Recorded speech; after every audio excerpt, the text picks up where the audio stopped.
17 नगरसेवकांची बिनविरोध निवड झाल्याने अनगर येथे गुलालाची उधळण करत फटाके फोडून जल्लोष साजरा करण्यात आला।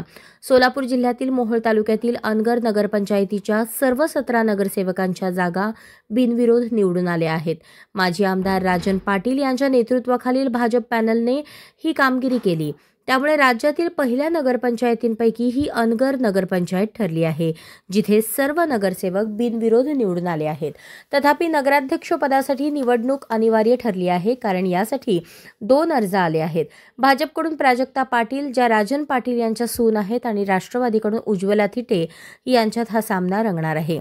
राजन पाटील यांनी गेल्या अनेक वर्षांपासून अनगरमध्ये कुटुंबासह निर्विवाद वर्चस्व राखले आहे। आता ग्रामपंचायत नगरपंचायत झाल्यानंतरही सर्व नगरसेवक बिनविरोध निवडून आले आहेत, परंतु नगराध्यक्षपदासाठी हा पहिला प्रतिस्पर्धात्मक सामना ठरला आहे। या निवडीने अनगर गावात एकच जल्लोष बघायला मिळाला। गुलालाची उधळण करत फटाके फोडत हा आनंदोत्सव ग्रामस्थांनी साजरा केला।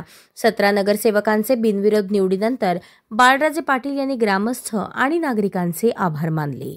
नगर परिषद आणि नगरपंचायतच्या निवडणुका होत होत्या, त्यामध्ये मोहोळ तालुक्यातील आमच्या नगर परिषद नगरपंचायतची सुद्धा ही पहिल्यांदाच निवडणूक त्या ठिकाणी लागली होती। अर्ज भरण्याचा हा दिवस होता आणि आमच्या नगरपंचायतीला 17ची बॉडी त्या ठिकाणी आहे।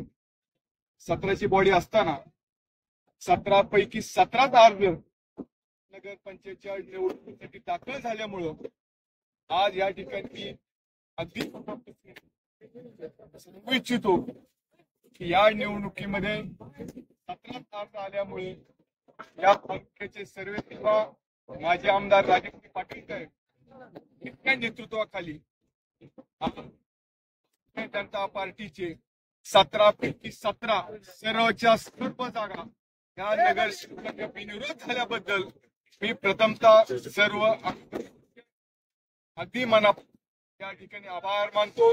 हा आरोप आज होत नाहीये, हा आरोप आमच्या अनगरकरांवर गेली 40 वर्ष होतोय। कारण दुसरा कुठलाही विषय या मंडळीकडे आमच्या गावासाठी आणि आमच्या परिसरासाठी नाहीये, म्हणून करता असे बिनबुडाचे आरोप करतात।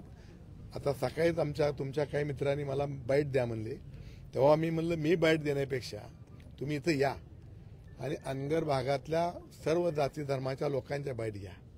मी माझं समर्थन करणार आहे, त्यापेक्षा या गावात जे लोक राहतात, जे त्यांचा जन्म इथं झाला आहे, त्या लोकांची बाईट घ्या म्हणलं। त्यांचं मत तुम्ही आजमावा आणि मग आपलं मत तयार करा की इथं दादागिरी आहे का, गुंडगिरी आहे का, लोकशाही आहे का, काय आहे ते असं सांगितलेलं आहे।